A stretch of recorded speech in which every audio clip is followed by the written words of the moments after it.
샬롬, 한 주간 승리하셨습니까? 우리 모두 보내심을 받은 자로서 하나님의 말씀과 저의 증거를 지닌 자로 살아가는 것이 승리입니다. 오늘의 말씀입니다. 요한계시록 12장 1절에서 6절, 10절에서 17절 말씀입니다. 하늘에 큰 이적이 보이니 해를 입은 한 여자가 있는데 그 발 아래는 달이 있고 그 머리에는 12별의 면류관을 썼더라. 이 여자가 아이를 배워 해산하게 되매 아파서 애써 부르짖더라. 하늘에 또 다른 이적이 보이니 보라, 한 큰 붉은 용이 있어 머리가 7이요 뿔이 10이라. 그 여러 머리에 7 면류관이 있는데 그 꼬리가 하늘 별 3분의 1을 끌어다가 땅에 던지더라. 용이 해산하려는 여자 앞에서 그가 해산하면 그 아이를 삼키고자 하더니 여자가 아들을 낳으니 이는 장차 철장으로 왕국을 다스릴 남자라. 그 아이를 하나님 앞과 그 보좌 앞으로 올려가더라. 그 여자가 광야로 도망하매 거기서 1260일 동안 저를 양육하기 위하여 하나님의 예비하신 곳이 있더라. 내가 또 들으니 하늘에 큰 음성이 있어 가로되 이제 우리 하나님의 구원과 능력과 나라와 또 그의 그리스도의 권세가 이루었으니 우리 형제들을 참소하던 자 곧 우리 하나님 앞에서 밤낮 참소하던 자가 쫓겨났고 또 여러 형제가 어린 양의 피와 자기의 증거하는 말을 인하여 저를 이기었으니 그들은 죽기까지 자기 생명을 아끼지 아니하였도다. 그러므로 하늘과 그 가운데 거하는 자들은 즐거워하라. 그러나 땅과 바다는 화 있을진저 이는 마귀가 자기의 때가 얼마 못된 줄을 알므로 크게 분내어 너희에게 내려갔음이라 하더라. 용이 자기가 땅으로 내어 쫓긴 것을 보고 남자를 낳은 여자를 핍박하는지라. 그 여자가 큰 독수리의 2 날개를 받아 광야 자기 곳으로 날아가 거기서 그 뱀의 낯을 피하여 1때와 2때와 반때를 양육받으매 여자 뒤에서 뱀이 그 입으로 물을 강같이 토하여 여자를 물에 떠내려 가게 하려 하되 땅이 여자를 도와 그 입을 벌려 용의 입에서 토한 강물을 삼키니 용의 여자에게 분노하여 돌아가서 그 여자의 남은 자손 곧 하나님의 계명을 지키며 예수의 증거를 가진 자들로 더불어 싸우려고 바다 모래 위에 섰더라. 아멘. 말씀의 배경입니다. 로마 박해로 인해 고통을 받은 우리 주 예수 그리스도를 믿는 허다한 무리 가운데에 예수님이 하늘과 영적인 세계에서 하신 일과 또 벌어진 일을 요한에게 보여주셨습니다. 세상의 임금들은 사탄의 종들입니다. 이로써 우리의 싸움이 혈과 육이 아니라 공중의 권세 잡은 자와 영적 전투임을 알게 하셨습니다. 그러므로 사탄이 땅에서 행할 권세를 볼지라도 결국 우리는 승리하게 된다는 말씀입니다. 하나님의 속성입니다. 하나님의 구원과 능력과 나라와 또 그의 그리스도의 권세를 이루셨습니다. 하늘과 그 가운데 거하는 자는 즐거워하라 하십니다. 사탄이 핍박하는 여자와 그 후손은 피할 길을 만들어 주십니다. 하나님의 말씀과 예수의 증거를 지닌 자를 구원하여 주십니다. 고백하겠습니다. 요한계시록은 상징적인 단어들이 많아 말씀의 의미가 쉽지 않고 또 빠르게 다가오는 것이 아닌 것 같습니다. 목사님들이 늘 말씀하는 것이 있다면 문장이나 단어 하나하나에 의미를 두는 것이 아니라 전체적인 맥락을 파악하는 것이 매우 중요하고 또 필요하다고 하십니다. 문장을 해석할 때 난 이렇게 느껴. 아니야, 난 이렇게 생각드는데 위험합니다. 요한계시록은 그렇게 쉽게 읽혀지는 말씀이 아니었습니다. 그러나 요한계시록이 그렇게 무섭고 나와는 상관이 없는 미래에 대한 심판의 이야기로만 알았던 것에서 깨어날 필요가 있다고 생각이 들었습니다. 이유는 이와 같을 것입니다. 그 당시 로마 박해가 심했던 그때에 주변의 크리스찬들이 죽어가고 감옥에 끌려가고 또 살기 위해 이웃의 크리스찬을 지목하며 박해를 피할 수 없었던 그 시대에 주님의 백성들이 느끼고 울부짖었을 예수님은 어디 계시는 건가요? 또 정작 내가 필요할 때 예수님은 어디 계십니까? 정말 살아계시는 건가요? 이러한 질문과 간절함이 있었다는 것입니다. 비록 육체적인 박해는 지금 없을지언정 저와 우리 이웃에게 진정 예수님은 살아계십니까? 간절하고도 직접적인 어려운 상황 가운데에 있는 우리의 이웃이 있습니다. 하지만 그 고난과 고통이 하나님의 말씀과 저의 증거로 인한 것이 아니라 자기 자신들의 욕심으로 고난을 당한 것이라면 당연히 고난을 받아야 할 것이라고 생각이 됩니다. 그러나 그들조차도 다시 예수님께로 와서 회개할 때는 어떻습니까? 긍휼을 얻을 자격이 생겨나는 것입니다. 즉 영적으로 죽는 단절에서 다시 회복되는 것입니다. 그러나 육체적인 고난은 지속될 것입니다. 그리고 그 죗값은 반드시 치러야 한다는 것입니다. 그렇습니다. 경제적인 어려움을 이길 길을 만들어 주실 것입니다. 또 패배자로 누워 있을 때 긍휼을 통하여 다시 일어서게 하실 것입니다. 우리 모두와 함께 하시겠다는 예수님의 말씀이 생각이 납니다.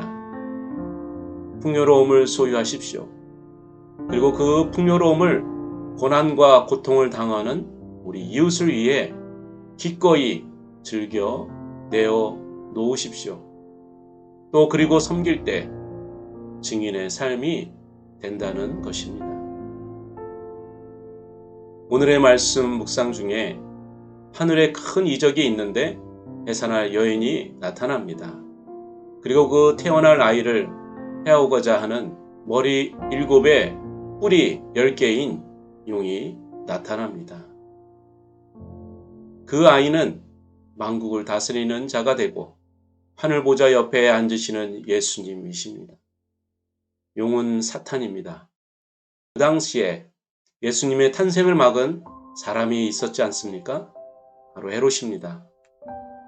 또 그의 추종자들이 있었습니다. 그들 모두 사탄의 종들입니다. 그렇습니다. 우리는 헤롯과 그의 추종자들이 예수님의 탄생을 방해하고 죽이고자 했다는 것을 역사를 통해 알고 있습니다. 그러나 하나님의 세계에서는 이러한 상황들이 영적인 싸움이 있었다는 것을 말씀하십니다. 사실 우리가 알고 있는 것은 너무너무 작습니다. 우리의 생각의 수는 바다 모래 아래 한두 알 정도밖에 되지 않는 것 같습니다. 망원경으로 멀리 본 적이 있으시죠? 멀리 볼 수 있다는 것이 의미가 될지언정 사실 조그만 부위만 보고 나는 이것을 보았네, 나는 이것을 안다네, 그렇게 얘기했던 이들이 있었습니다. 사실 저의 삶 속에서 이런 무지한 일들이 많이 일어나고 있었습니다. 주님, 우리의 어리석음을 용서하여 주시옵소서. 적용하겠습니다.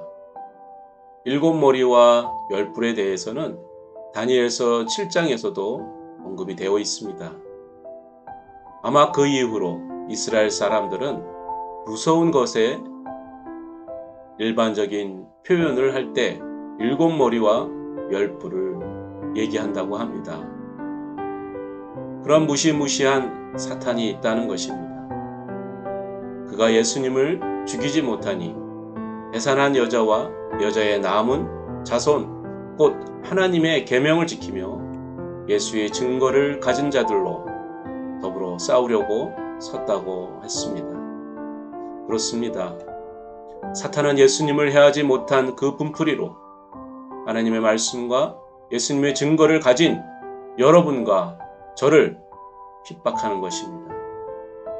많은 신실한 예수의 제자들이 그 증거로 인해 많은 고난과 핍박을 당하고 있는 것입니다.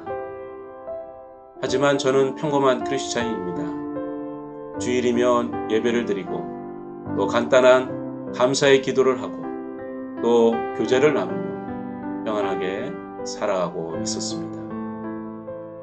그 평범하면서도 평안한 삶도 감사의 제목인 것입니다.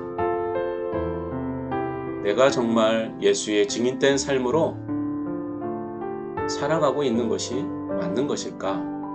라는 질문을 하게 되었습니다.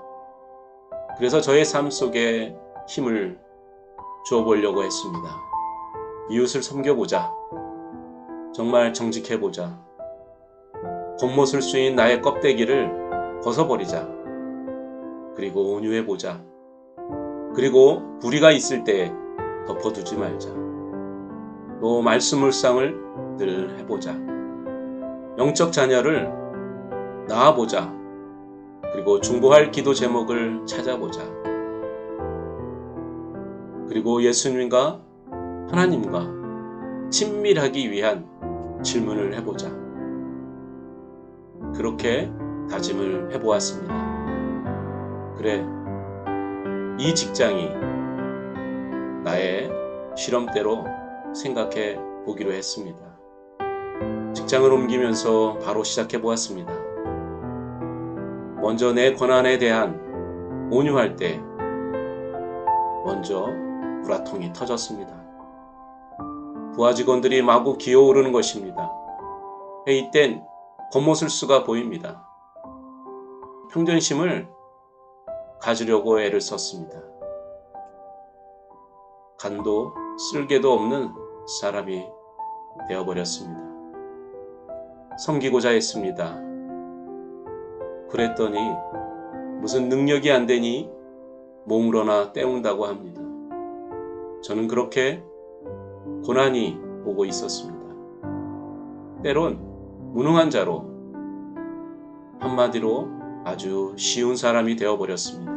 그때마다 예수님의 동행하심을 경험하게 되었습니다. 위로함을 얻었습니다. 하나님 나라의 통치를 경험하기 시작했습니다. 정말 증인된 삶으로 살아간다는 것이 이렇게 힘든 건가 하는 생각이 들었습니다. 요한복음 17장 14절 말씀이 떠오릅니다. 내가 아버지의 말씀을 저희에게 주었사오매 세상이 저희를 미워하였사오니 이는 내가 세상에 속하지 아니함 같이 저희도 세상에 속하지 아니함을 인함이니이다. 그렇습니다. 사탄과 하나님 말씀과 예수님의 증거를 지닌 자는 영적인 싸움을 해야 하는 것 같습니다. 맞습니다. 낙담하지 말 것은 예수님께서 승리하셨기 때문입니다. 두려워하지 말 것은 순교하신 믿음의 선배들의 영혼은 예수님께서 제단 아래 두시고 잠시 쉼을 주시고 또한 그들에게 긴 두루마기를 입혀 주셨습니다.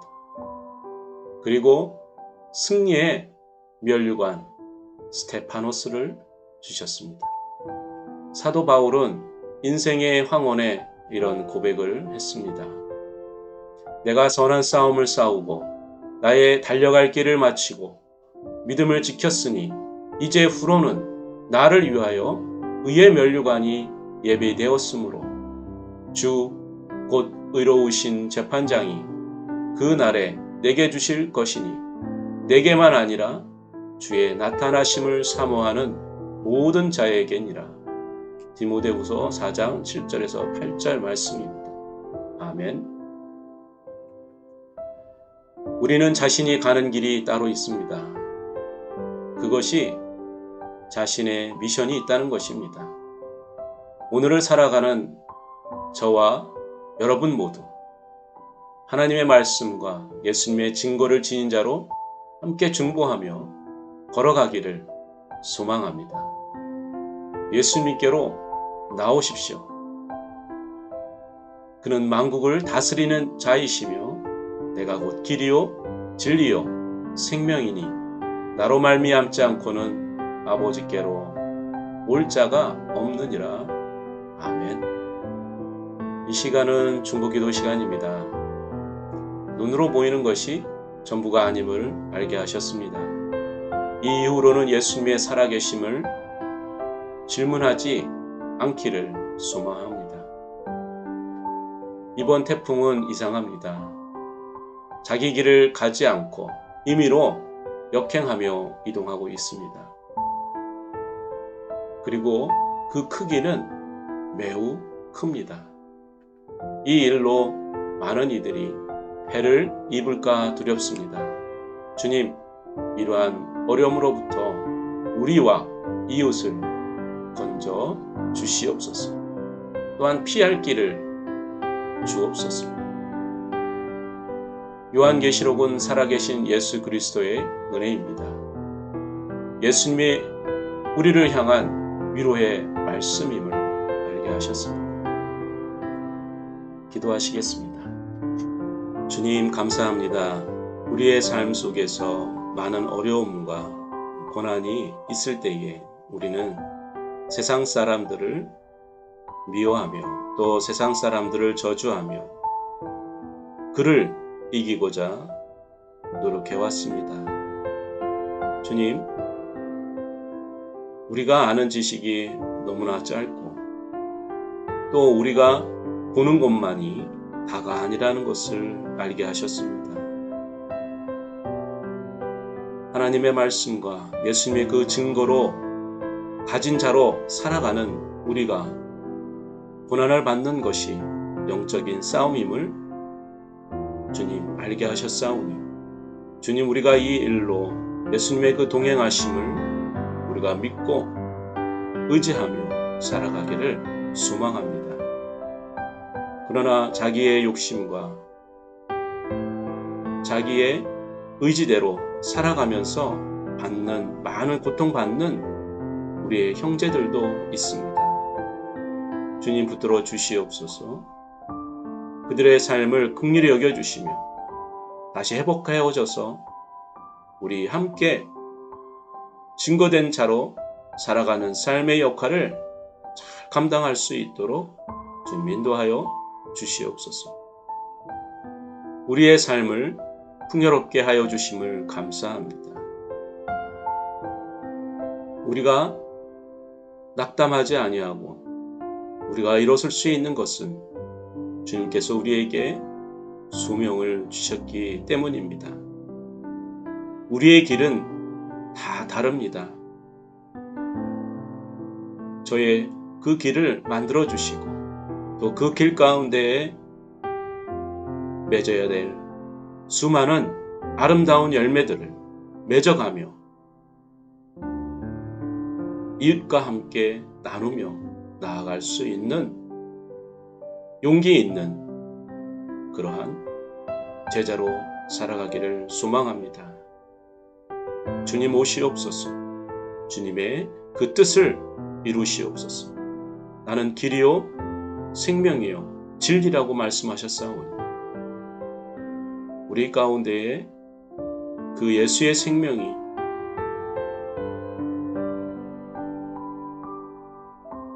살아나게 하여 주시옵소서. 늘 우리를 위해 함께 하시며 마지막까지 함께 하시겠다고 말씀하신 우리 주 예수 그리스도 이름으로 기도드립니다.